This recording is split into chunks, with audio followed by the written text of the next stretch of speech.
Isipin ninyo ang isang Viking na bago ang laban ay inukit sa puluhan ng kanyang palakol ang isang kakaiba, may sulok na simbolo.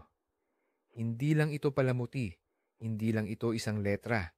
Ito ay isang kahilingan para sa lakas, proteksyon, at tagumpay na idinidulog sa mga Diyos mismo. Ngayon, pag-uusapan natin ang tungkol sa mga rune, hindi bilang isang simpleng sinaunang alpabeto, kundi bilang isang sistemang mahiwaga na bumalot sa buong buhay ng mga Norse. Ipinapangako ko, bago matapos ang video na ito, mauunawaan ninyo kung bakit ang mga simpleng simbolo na ito ay itinuturing na isa sa pinakamakapangyarihang kasangkapan noong kanilang panahon at kung paano talaga sila gumana. Kaya, simulan natin sa simula pa lang. Ang mga rune ay ang sistema ng pagsusulat ng mga sinaunang Germaniko, kabilang na ang mga Norse, na kilala natin bilang mga Viking. Ang pinakakilala at pinakasinaunang sistema ng rune ay tinatawag na Elder Futhark. Ang pangalang Futhark ay simpleng ang unang anim na letra ng alpabeto. Fehu, Uruz, Turisaz, Ansuz, Raido, Kenaz. Parang sa atin lang na A, B, C, D, E, F. Ngunit, ayon sa mga mito, ang mga rune ay hindi nilikha ng mga tao. Nakuha ito ng pinakamataas na Diyos na si Odin. Sinaksak niya ang sarili gamit ang isang sibat at siyam na araw at siyam na gabi siyang nakabitin sa Yggdrasil, ang puno ng mundo, na isinakripisyo ang sarili sa kanyang sarili. At doon mismo, sa gitna ng kanyang paghihirap, ay naunawaan niya ang kaalaman tungkol sa mga rune. Ito ay nagpapahiwatig na hindi lang ito basta mga letra para sa pagsusulat ng listahan ng pamimili. Kaya, para lubusan nating maunawaan ang pinakapuso ng bagay na ito, mayroon tayong isang mahalagang bagay na kailangang gawin. Kalimutan muna natin saglit ang ating modernong alpabeto. Para sa atin, ang litrang B ay tunog BE lang. Wala itong anumang malalim na kahulugan. Ngayon, tingnan naman natin ang mga runa sa pananaw ng isang Viking. Isipin ninyo ang unang runa sa Elder Futhark, ang Fehu. Tumutugma ito sa tunog na F. Pero para sa sinaunang Norse, higit pa ito sa simpleng tunog o letra. Ang Fehu ay sumisimbolo sa mga alagang hayop, livestock. Ano ba ang mga alagang hayop noong panahong iyon? Hindi lang ito basta baka or tupa. Ito ang pangunahing panukat ng yaman. Ito ay pagkain, damit, at init. Ito ay ari-ariang maaaring ipagpalit o dalhin saan man. Ang mga alagang hayop ay mismong buhay, kaginhawaan, at kasaganaan.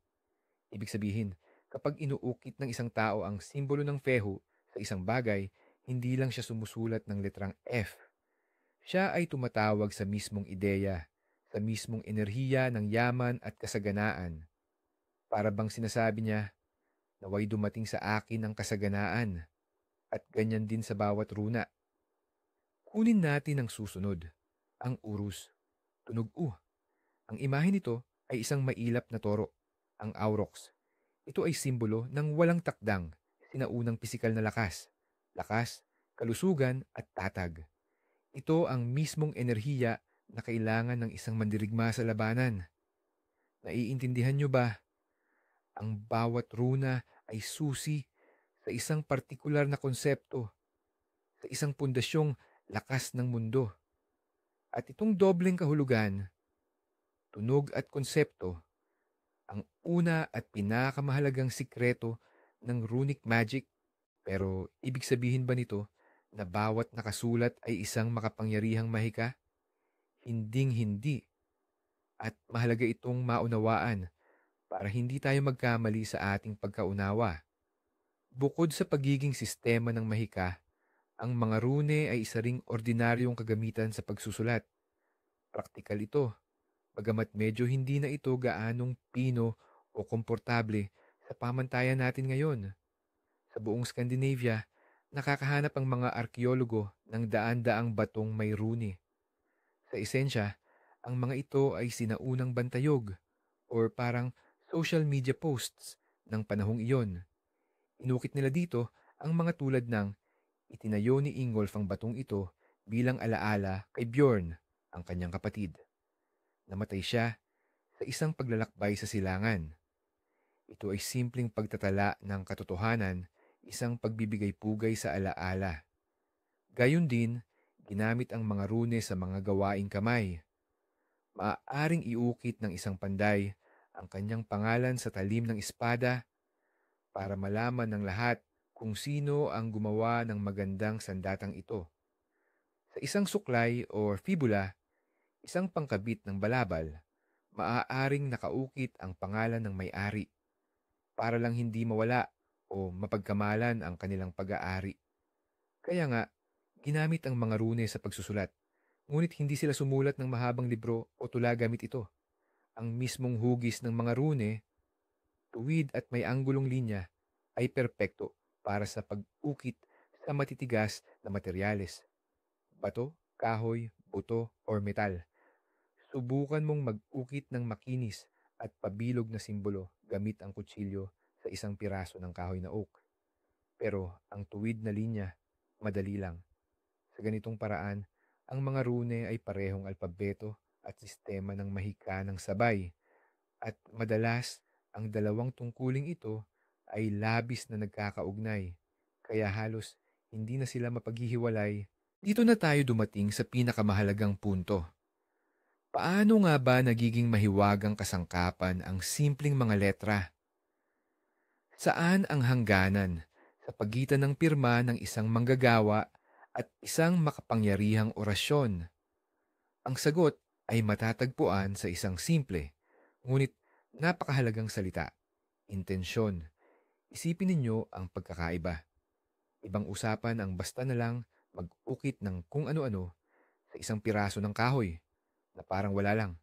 At lubos na iba naman ang buong pag-iisip, paglaan ng buong kalooban sa pag-ukit ng isang simbolo na pinaniniwalaan mong nakasalalay ang iyong swerte, proteksyon, o maging ang iyong buhay.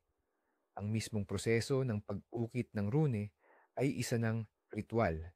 Hindi ito mabilis o pabaya na kilos. Kailangan ng tao na lubos na magtuon ng pansin sa kanyang layunin.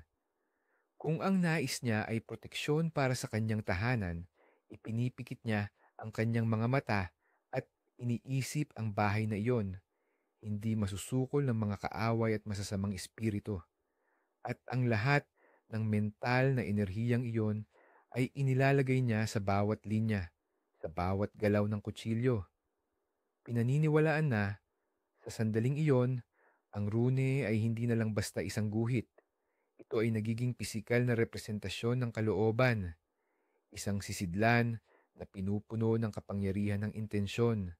Ang mahika ay hindi isinisilang sa dulo ng kutsilyo, kundi sa isip at puso ng taong humahawak nito. Ang rune ay isa lamang tuldok kung saan idinadaan ang kapangyarihang ito, ngunit hindi sapat ang basta pagpokus lamang.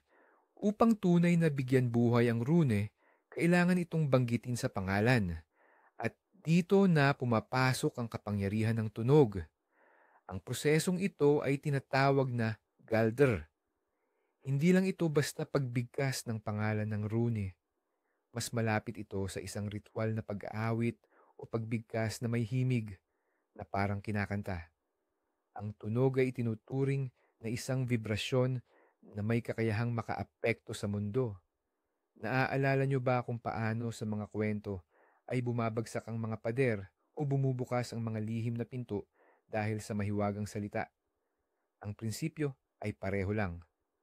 Sa pagbigkas ng pangalan ng isang rune, halimbawa, ang Ansuz na rune ni Odin, ng karunungan at ng pananalita, ang isang tao ay hindi lang basta nagsasalita ng salita. Sinusubukan niyang makipag-ugnay sa mismong banal na vibrasyon na sinisimbolo ng rune. Parang sa ngayon na gumagamit tayo ng mga mantra sa meditasyon. Sa paulit-ulit na pagbigkas ng isang partikular na tunog, ang isang tao ay nakapapasok sa isang espesyal na estado ng kamalayan, kung saan mas pinatitingkad pa niya ang kanyang enerhiya. Ilarawan sa isip ang isang mandirigma na bago sumabak sa labanan ay iniuukit ang rune na algiz, ang rune ng proteksyon, sa kanyang kalasag. At kasabay nito ay paulit-ulit na inaawit ang pangalan nito. Ginagawa niya ito upang manawagan sa mga puwersa ng proteksyon, hinihiling na pasukin ang simbolo at gawing hindi matatablan ang kalasag. Ang biswal na imahe, ang intensyon, at ang tunog ay nagsasama-sama upang bumuo ng isang nagkakaisang mahiwagang akto. Ito ay isang tunay na multimedia na ritual sa sarili nitong panahon. Paano naman ang dugo? Sigurado, nakita nyo na sa mga pelikula o laro kung paano hinihiwa ng isang Viking ang kanyang palad at ginagamit ang sarili niyang dugo para kulayan ang mga rune. At hindi naman ito gawa-gawa lang. Siyempre, hindi ito kinakailangan sa bawat ritual, pero totoo na may ganitong gawain noon at may malalim at matinding dahilan kung bakit ginagawa ito. Para sa mga sinaunang tao, ang dugo ay hindi lang basta likido. Ito ang mismong buhay, ang sisidlan ng kaluluwa, lakas at enerhiya ng tao. Kapag kinukulayan ng isang tao ang rune gamit ang kanyang dugo, gumagawa siya ng pinakamalalim na ugnayan dito. Literal na ibinibigay niya ang bahagi ng kanyang sarili, ang kanyang lakas ng buhay, para buhayin ito. Ito ang pinakamabisang paraan para bigyan ng kapangyarihan ang isang mahiwagang bagay. Ang rune na kinulayan ng dugo ay hindi lang naging basta simbolo. Ito ay naging bahagi ng mismong lumikha nito. Pinaniniwalaan na ang ganitong rune ay gagana ng mas malakas at mas tumpak dahil direkta itong konektado sa enerhiya ng gumawa nito. Kadalasan, ginagamit dito ang ochre o iba pang pulang pangkulay na ginagaya ang dugo. Pero sa mga napakahalagang ritual kung saan nakataya ang buhay o kapalaran, maaari ring gamitin ang totoong dugo. Ito ay isang gawa ng pinakamataas na pag-aalay, ang huling hakbang na nagpapalit ng isang simpleng piraso ng kahoy o metal upang maging isang napakalakas na artipakto. Magaling, naunawaan na natin ang tungkol sa paglikha. Ngunit ang pinakatanyag na paggamit ng mga runa ngayon ay ang panghuhula. At dito, may isa pang sorpresa ang naghihintay sa atin. Ang isang Viking, kapag kinukuha ang supot ng mga runa, ay hindi nagtatanong ng gaya ng, ano ang idudulot ng bukas para sa akin? Napaka-abstract nito. Mas praktikal ang kanyang pamamaraan. Humingi siya ng payo mula sa mga Diyos at puwersa na nasa likod ng mga runa. Halimbawa, magiging matagumpay ba ang aking paglalakbay sa Inglaterra? O anong mga puwersa ang makakaapekto sa aking paglalakbay kung aalis ako ngayon? Hindi ito isang pasibong paghihintay sa hula. Ito ay isang aktibong dialogo. Ang mga sinaunang Scandinavian ay hindi naniniwala sa isang mahigpit na itinakdang kapalaran. Oo, mayroong mga Norn na humahabi ng mga hibla ng kapalaran. Ngunit ang tao, sa pamamagitan ng kanyang kalooban at mga aksyon, ay maaaring makaimpluwensya sa disenyo ng hibla na ito. Kaya, ang panghuhula gamit ang mga runa ay hindi paraan upang malaman ang hindi may iwasang hinaharap, kundi isang diagnosis ng kasalukuyang sitwasyon. Ipinapakita ng mga runa kung anong mga enerhiya ang umiiral sa sandaling iyon, kung anong mga balakid ang naroroon, at kung anong mga pagkakataon ang available. Nagbibigay sila ng payo kung paano pinakamainam kumilos upang makamit ang ninanais. Sa esensya, ito ay parang estratehikong pagpaplano na kinasasangkutan ng mas matataas na puwersa. Nagbibigay ang mga runa ng mapa ng lupain, ngunit kung saan pupunta gamit ito, ang tao mismo ang nagdedesisyon. Ano nga ba ang nangyayari sa mismong proseso? Sa mga saga, karaniwang magkakatulad ang paglalarawan ng prosesong ito. Ang taong marunong magbasa ng mga rune, tinatawag siyang Eril, ay kumukuha ng isang supot na naglalaman ng mga plakang rune.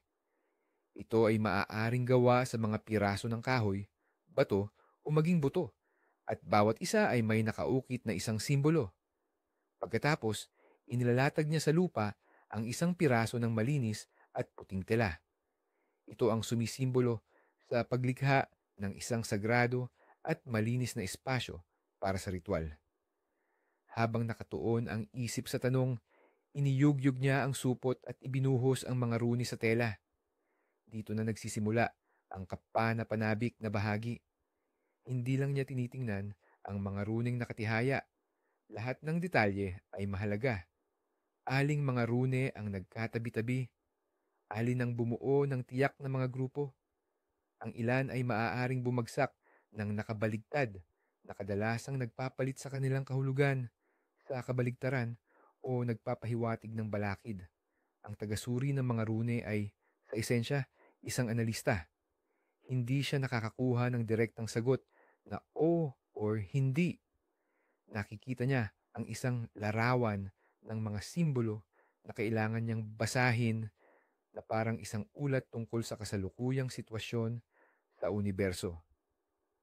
Binibigyang kahulugan niya ang mga kombinasyon ng mga rune. Inuugnay ang kanilang mga kahulugan sa isang iisang kwento na siyang nagsisilbing sagot sa itinanong. Ito ay parang nakikipag-usap ka sa isang matalinong ngunit tahimik na tagapayo. Hindi sinasabi ng mga rune ng direkta, sa loob ng 3 araw makakahanap ka ng kayamanan. Sa halip, maaaring ganito ang sabihin nila, may kayamanan sa iyong landas, Fehu. Ngunit ito ay nakatago at kailangan mo ng intuisyon, Perth, pati na rin ng matapang na pagsulong, Furisaz. At bahala na ang tao kung paano niya ito bibigyan ng kahulugan. Ibig sabihin, hindi hinuhulaan ng mga rune ang kinabukasan, kundi nagbibigay sila ng susi sa pag-unawa sa kasalukuyan. Pinapakita nila ang kalagayan ng mga puwersa. Kung hindi paborable ang sitwasyon, hindi ito isang hatol. Ito ay isang babala. Kumbaga, kaibigan, hindi ito ang pinakamagandang oras para sa iyong mga plano dahil mahina ang iyong enerhiya. Nagbibigay ito ng pagpipilian sa tao. Maaari niyang pakinggan ang payo at ipagpaliban ang kanyang mga plano. O kaya naman, maaari niyang subukang baguhin ang sitwasyon. Halimbawa, sa pamamagitan ng pagsasagawa ng karagdagang ritual para makaakit ng swerte. Kaya naman, ang pagbabasa ng rune ay isang kasangkapan sa paggawa ng desisyon. Hindi nito inaalis ang kalayaan ng isang tao sa pagpapasya. Sa halip, binibigyan niya ito ng kapangyarihan sa pamamagitan ng kaalaman. Ito ay isang paraan para masilip ang tunay na galaw ng realidad upang maunawaan kung paano gumagana ang mga mekanismo nito sa partikular na sandali at gamitin ang kaalamang ito para sa kanyang ikabubuti, pero hindi lang pa isa-isa ginagamit ang mga rune. May mas komplikadong paraan pa sa paggamit ng mahika ng rune, ang paggawa ng bindrune or pinagsamasamang rune. Ito ang parang Photoshop ng kanilang panahon para sa mga rune. Kukuha ang isang master o bihasang gumagawa ng ilang rune at pagsasamahin ang mga ito para maging isang masalimuot, magkakaugnay na simbolo. Bakit ito ginagawa? Ang layunin ay hindi lang gumawa ng simpleng anting-anting, kundi isang buong spell or orasyon na may napakapartikular at nakatutok na layunin. Bawat rune na kasama sa pinagsamasamang simbolo ay nagdaragdag ng sarili nitong aspeto at enerhiya sa kabuuan. Halimbawa, isipin mong kailangan mo ng anting-anting para sa isang ligtas at matagumpay na paglalakbay para sa pangangalakal. Anong rune ang pipiliin mo? Una, ang rune na Raido na kumakatawan sa daan o paglalakbay. Pangalawa, ang Algiz para sa proteksyon laban sa mga panganib sa iyong paglalakbay. Pangatlo, ang Fehu upang makamit ang yaman at kita, at marahil ang Wunjo para sa kagalakan at matagumpay na pagtatapos ng iyong layunin o transaksyon. Kukunin ng Master Eril ang apat na simbolong ito at hahabiin niya ang mga ito para maging isang tanda. Maaari niyang ipatong ang bawat isa, gumamit ng magkakaugnay na linya upang makabuo ng isang maayos at makapangyarihang monogram. Mas itinuturing na mas makapangyarihan ang ganitong klasing anting-anting kaysa sa apat na rune na iginuhit lang ng magkahiwalay o magkakasunod. Ito ay isa ng buong programa o formula na nakatuon sa pagkamit ng isang partikular na resulta. Siyempre, mayroon ding mga rune na sadyang ginagamit para sa partikular at madalas na pangangailangan. Ang bawat rune, gaya ng ating natatandaan, ay may kanya-kanyang pangunahing kahulugan at sariling larangan ng kapangyarihan. Kaya alam na alam ng mga tao kung saang kapangyarihan lalapit sa iba't ibang sitwasyon. Halimbawa, kunin natin ang rune na algiz. Ang hugis nito ay parang sanga ng puno o paa ng isang malaking hayop o isang tao na nakataas ang mga kamay sa langit bilang sinyas ng pagprotekta. Ito ang pangunahing rune para sa proteksyon. Inukit ito sa dingding ng mga bahay upang ipagtanggol laban sa masasamang espiritu at kaaway. Ginuguhit ito sa mga kalasag para sa lagin ang mga atake. Isinusuot ito bilang personal na anting-anting upang ilayo ang kamalasan at panganib. Isa itong universal na panangga laban sa anumang negatibong impluensya. O kaya naman, ang rune na berkana. Sinisimbolo nito ang puno ng birch, paglago, pagiging mayabong, at pambabaeng enerhiya. Iniugnay ito sa kapanganakan, pamilya, at pagpapagaling. Ang mga anting-anting na may ganitong rune ay ibinibigay sa mga buntis na babae para sa madaling panganganak. Ginagamit din ito sa mga ritual para sa pagiging mayabong ng lupa o para sa pagpapagaling ng mga sakit, lalo na sa mga kababaihan at bata. Alam ng mga tao ang wikang ito ng mga kapangyarihan at ginagamit nila ito sa kanilang pang-araw-araw na buhay. Kung kailangan ng proteksyon, gamitin ang algiz. Kung kailangan ng pagpapagaling o tulong sa mga usaping pampamilya, lumapit sa berkana. Ito ay isang sistema na madaling maunawaan at napakapraktikal. Ngayon, tingnan naman natin ang kabilang panig ng barya. Dahil anumang kapangyarihan ay may kakayahang gamitin sa kabutihan o kasamaan at ang mga rune ay hindi naiiba rito. Bukod sa mga anting-anting na panlaban at mga pormulang panggamot, mayroon ding madilim na bahagi, ang mahika ng rune. Kung puwedeng humingi ng tagumpay sa mga rune, bakit hindi humingi ng pagkatalo para sa sariling kaaway? Kung puwede silang magpatawag ng suwerte, bakit hindi magpadala ng kamalasan sa isang kakumpetensya? Ang ganitong lohika ang nagbigay daan sa paglitaw ng mga sumpa sa labanan at mga mapanira. Halimbawa, ang rune na turisas na nangangahulugang tinik o martilyo ni Thor ay neutral sa sarili nito. Sumasagisag ito sa paglampas sa mga hadlang at pagbuwag sa mga balakid. Ngunit sa negatibong aspeto, maaari itong gamitin upang sirain ang depensa ng kaaway o saktan siya. Samantala, ang rune na hagalas or hail, bato ng yelo, na kumakatawan sa mapanirang puwersa ng kalikasan ay maaaring gamitin sa mga sumpa upang magdulot ng kaguluhan at pagkasira sa buhay ng isang tao. Mayroon ding mga buong sumpa na inukit sa mga rune na tinatawag na nid. Maaari itong lihim na ilagay sa kalaban o ikabit sa isang haligi na nakaharap sa kanya. Ang layunin ng mga aksyon na ito ay magpadala ng sakit, pagkalugi o maging kamatayan. Kaya naman, ang mahika ng rune ay isang makapangyarihan ngunit napakadelikadong kasangkapan Pero sino nga ba ang nagtataglay ng lahat ng komplikadong kaalamang ito? Ang bawat Viking ba na may palakol ay bihasa sa salamangka ng mga rune? Siyempre hindi. Gaya ng sa anumang lipunan, mayroong mga espesyalista, mga taong inilaan ang kanilang buhay sa pag-aaral at pagsasanay ng sining na ito. Tinatawag silang mga eril. Ang isang eril ay hindi lamang isang simpleng taong marunong magsulat. Siya ang tagapag-ingat ng mga sagradong kaalaman. Alam niya hindi lang ang disenyo at tunog ng bawat rune, kundi pati na rin ang malalim nitong kahulugang mitolohikal, ang koneksyon nito sa mga Diyos, kalikasan, at kapalaran ng tao. Siya ay sabay-sabay na pari, salamangkero, at manghuhula, at minsan ay makata pa.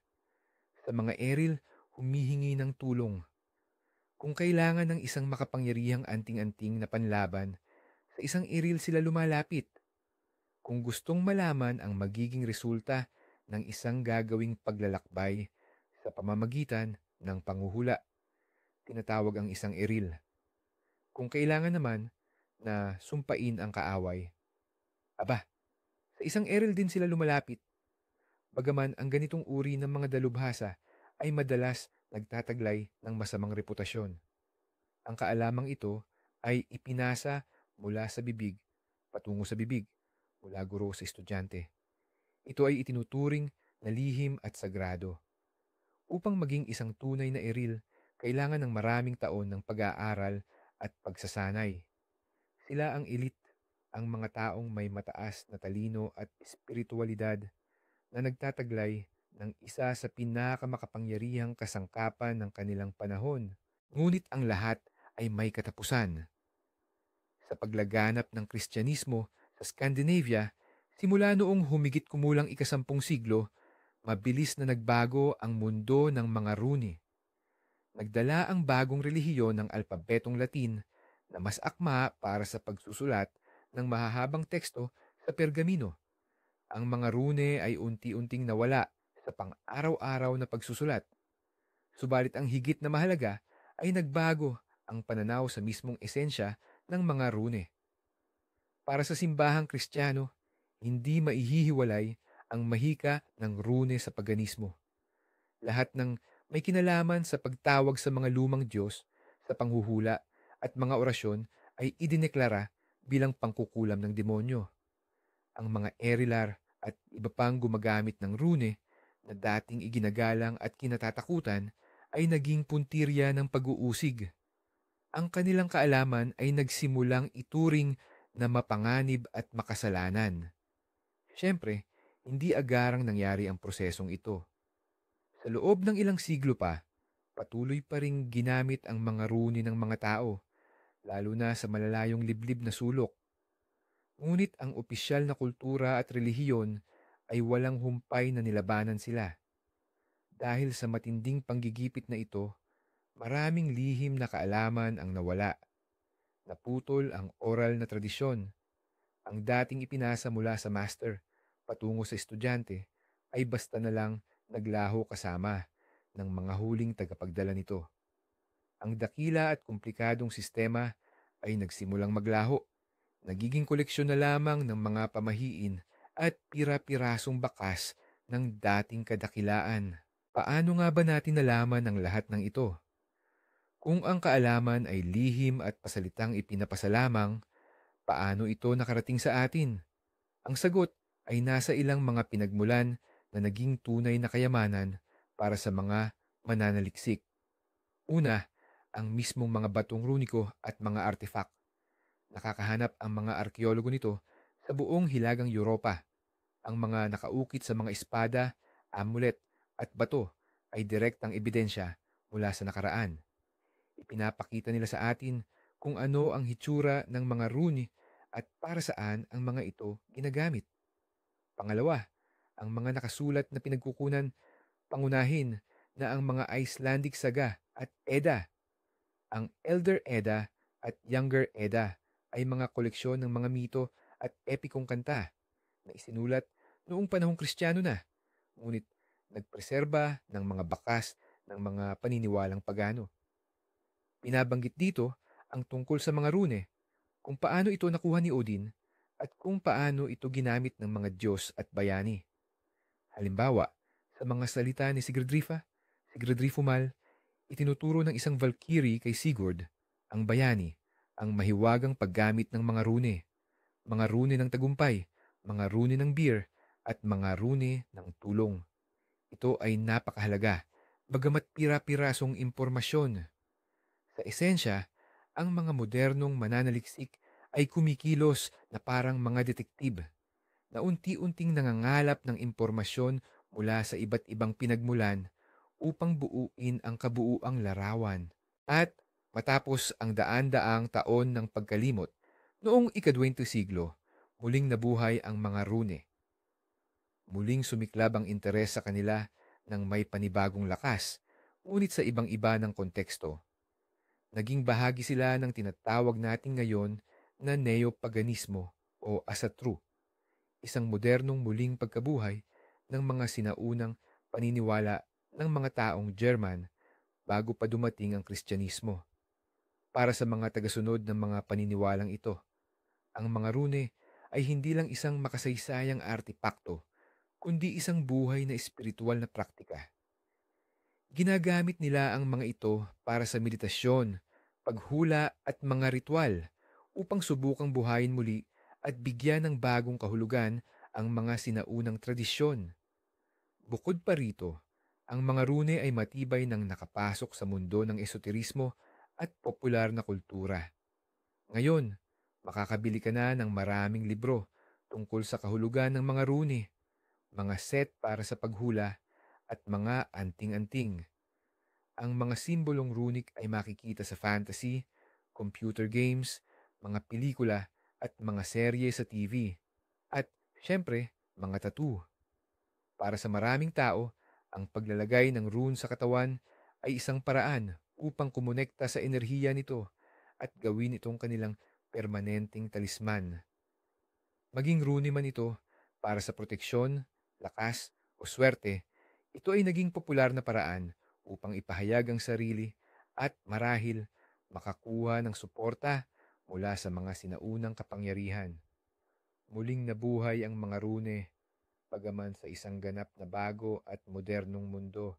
Sige, naiintindihan na natin kung paano ginamit ang mga rune noon at kung paano sila tinitingnan ngayon. Ngunit tanungin natin ang pangunahing at medyo may pagdududa na katanungan, paano nga ba sila gumana mula sa siyentipiko o kahit man lang sa psikolohikal na pananaw?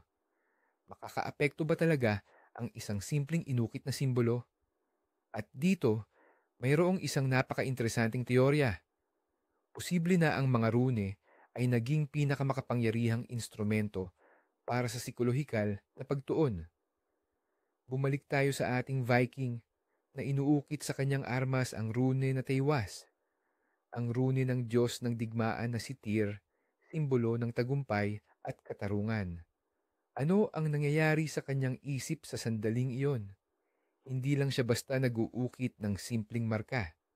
Ang buong isip niya, ang buong kalooban niya ay nakatuon sa isang layunin, ang manalo. Ang simbolo ng rune ay nagiging angkla para sa kanya, isang punto kung saan niya inilalagay ang lahat ng kanyang determinasyon. Nakikita niya ang simbolong ito, binibigkas niya ang pangalan nito, nararamdaman niya ito sa ilalim ng kanyang mga daliri. Bilang resulta, sa pagpunta niya sa laban, hindi lang basta piraso ng metal ang dala niya. Dala niya ang isang intensyon na nagkaroon ng pisikal na anyo upang manalo. Nagbibigay ito sa kanya ng kumpiyansa, nagtatanggal ng takot at pagdududa. Kumikilos siya ng mas determinado, mas malakas ang kanyang pagpalo. At sa huli, mas malaki ang posibilidad na talagang manalo siya. Gumana ba ang simbolo? Oo, ngunit gumana ito sa pamamagitan ng kaisipan ng taong naniwala rito. At sa wakas, linawin natin ngayon ang isang napakapopular ngunit ganap na maling alamat na madalas nating nakikita sa mga pelikula. Ang mga rune ay hindi isang lihim na code o cipher o isang pribadong wika para sa pagsusulatan na iilang pinili lamang ang nakakaunawa. Hindi, ito ay isang ganap na bukas na sistema ng pagsusulat na madaling matutunan ng sino mang may nais. Oo, iilan lamang ang mga tinatawag na eril ang nakakabisado ng sining ng runic magic. Ngunit ang pagbasa ng isang simpleng inscription tulad ng ginawa ni Gunnar ang espadang ito ay kayang gawin ng sino mang marunong bumasa at sumulat tulad ng pagbabasa natin ng mga label o karatula sa kasalukuyan. Ang pagkalito ay nagmula mismo sa salitang rune. Sa mga sinaunang wikang German, ang ugat ng salitang ito ay nangangahulugang lihim o bulong. Ngunit hindi ito tumutukoy sa pagiging sikreto ng mga letra mismo, kundi sa sagrado at mahiwagang kapangyarihan na, ayon sa kanilang paniniwala, ay nakatago sa likod ng bawat simbolo. Ang misteryo ay hindi kung paano basahin ang isang rune, kundi kung paano gisingin ang kapangyarihan nito. Ito ay kaalaman tungkol sa mga konsepto, enerhiya, at mga ritual. Ang kaalamang ito ang sagrado at lihim at hindi ang alpabeto mismo. Kaya, ang mga rune ay hindi isang code ng mga Viking na espiya, kundi mga sagradong simbolo para sa mahahalaga at mahiwagang layunin. Para kabisaduhin ang lahat ng masalimuot na kahulugang ito, kailangan ng isang matalas na isip at mahusay na memorya. Para rito, ang mga sinaunang Scandinavian ay may sariling henyong kasangkapan, ang mga tulang runiko.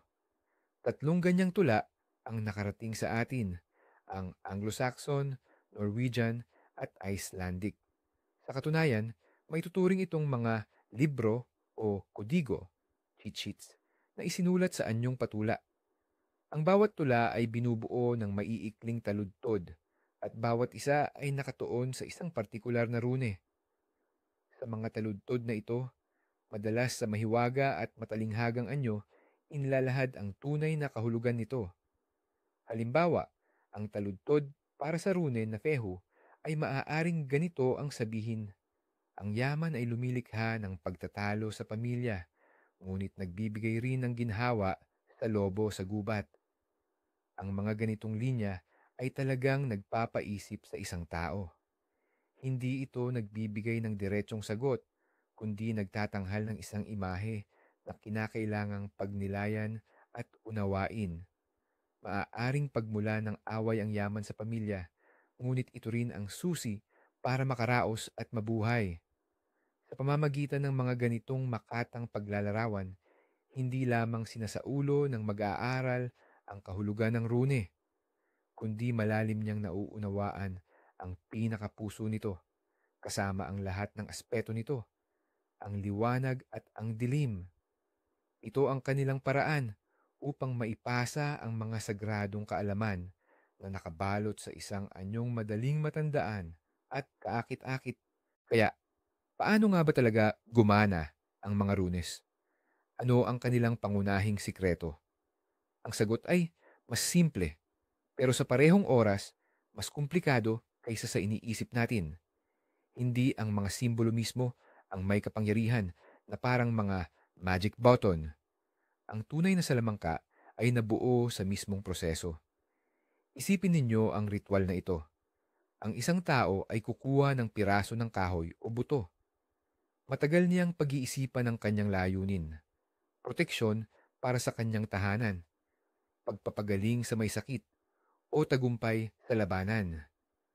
Pagkatapos, kukuha siya ng kutsilyo at dahan-dahan na may buong konsentrasyon ay uukitin ng simbolo. Inilalagay ang kanyang buong kalooban sa bawat paggalaw. Bubulong o aawitin niya ang pangalan ng rune. Tinatawag ang kapangyarihan nito. At pagkatapos, marahil ay papahiran niya ito ng kanyang dugo, literal na ibinibigay ang isang bahagi ng kanyang buhay dito. Sa sandaling iyon, ang rune ay hindi na simpleng tanda. Ito ay nagiging pisikal na representasyon ng intensyon, isang sisidlan para sa pananampalataya at kalooban ng tao. Ang mga runes ay gumana dahil pinilit nila ang tao na ipunin ang lahat ng kanyang mental at espiritual na enerhiya sa isang punto, sa isang simbolo. Ito ay isang napakalakas na psikolohikal na angkla, meditasyon, at ritual, lahat sa isa. Ang salamangka ay wala sa mismong simbolo, kundi sa taong lumilikha nito. Sa huli, ang mga runes ay hindi lamang alpabeto ng mga Viking. Ito ay isang kamanghamanghang halimbawa kung paano nakipag-ugnayan ng ating mga ninuno sa mundo, sinusubukang impluensyahan ang kanilang kapalaran gamit ang mga simbolo, kalooban at pananampalataya. Ito ay isang sistema kung saan ang bawat tanda ay susi sa mga fundamental na puwersa ng kalikasan at ng kaluluwa ng tao. Salamat sa panunood hanggang sa dulo. Kung naging interesante para sa inyo ang sumisid sa mundo ng mga Viking at ang kanilang salamangka, huwag kalimutang mag-like at mag-subscribe sa channel upang hindi makaligtaan ang mga bagong video. Ngayon, isang tanong para sa inyo. Naniniwala ba kayo na ang mga simbolo ay maaaring magtaglay ng kapangyarihan o ito ay sikolohiya lamang? O baka mayroon kayong tattoo na rune? Ibahagi ang inyong kwento sa comment section